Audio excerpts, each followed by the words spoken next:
Why do you squat? Do you know why you squat? I assume you squat to build your legs and probably your butt. So let's address that. Hi everybody, I'm Coach Castle, a biomechanics specialist, and I'm going to talk about the squat today. I want to address why you think it's a good exercise for your legs and your butt and why it's actually not. Now, here's how we're going to go about this. First thing I have to do is explain to you that your body is made up of pulleys, levers, and hinges. Okay? Now, how that works, lever, lever, lever, hinge, hinge. This would be a bone, this would be a joint or a fulcrum, and your muscles cross those, causing movement, okay? Now, when you go to the gym to exercise, what you're attempting to do for most people, unless you're a power lifter, in which case you can turn this off, most people want to build their legs. They want to build big quads, big hamstrings, big glutes, and big calves. And if that's what you're going to the gym to do, you do not want to squat, as it is very inefficient. Now, people will tell you that compound movements save you time. They don't. They cost you time. They'll tell you that you're better for your recovery. They're this, that, or the other. The only way to build your quads, the only way to build big legs, the only way to build your glutes. They're very misinformed. Is it one way to do it? Yes, it is one way to do it. Is it an inefficient way to do it? Yes, it is an inefficient way to do it. What do I mean when I say inefficient? I mean that the squat, as I'm about to demonstrate in one moment, compromises all of the levers in your body, which is why you need so much weight.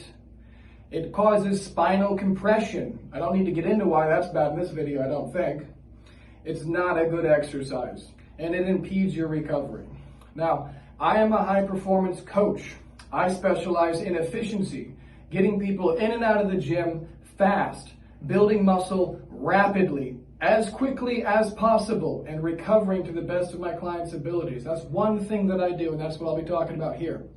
So if we can at least understand the concept of your body being a machine, being composed of levers, pulleys, and hinges as it is, I'll be demonstrating very simply why the squat is bad. Now, for most people, when they're squatting, they don't look like this. They actually look more like this. Now, the reason for that is, if you'll notice, I have a little pendulum here. The reason for that is because the barbell typically will be resting on their shoulders or a little bit lower, or perhaps even here. Now, when people are squatting, they are attempting to target their quadriceps, their glutes, hamstrings to a degree, but that is the problem. To what degree are these things being targeted, and is something else actually doing more work? Well, as a matter of fact, yes. So, if you to look at the line of force or load, where the barbell would actually be resting, right here, it goes straight down. That's gravity, guys. That's how gravity works. Now, because of this, it is cutting your upper lever here in half. It's cutting this lever, your lower lever, in half. On top of that, it is folding those portions, and your lower lever, or your tibia, if you look at it here, is only, right about there, is only 30% active lever, which means it's only a 33% efficient lever. So how could we actually go about making that to be a more efficient movement? Well, there's lots of ways. But before I get into that, I just want to clarify again that if you're squatting, you are doing so to build your glutes, your quads, and your hamstrings. Now, percentage-wise, if you are squatting, your quads are only receiving roughly 30 to 40% of the load. Your hamstrings are receiving less than 15%, and depending on your squat style, your glutes are only receiving up to 50%. So I ask you, why would you do that? Why would you not simply perform 3 separate exercises, each one targeting each muscle with 100% efficiency? An example would be the leg extension. Why is the leg extension superior? It's very simple. If you look at these 2 levers here, you can imagine this being your upper leg bone, this being your lower leg bone. Now, you can see this is the position this gentleman is in when he's squatting. When he stands up, goes to here, and back down to here. Okay? Now you're attempting to work your quadricep, which is a muscle that goes here. The only job of the quadricep is to lift the lower leg. It's the only thing it's responsible for. And as you can clearly see, with this range of movement being a closed chains movement, there's not much range of movement there. However, with a leg extension, it is full range of movement in a correct resistance curve, completely loading the muscle with 100% of the load.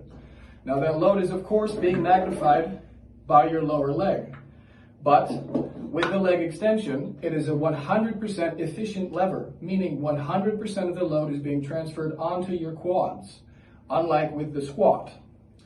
Now, moving on as to the spinal compression. When you're doing the squat, again, primarily attempting to target your legs, your glutes, and your quads and your hamstrings, guess what?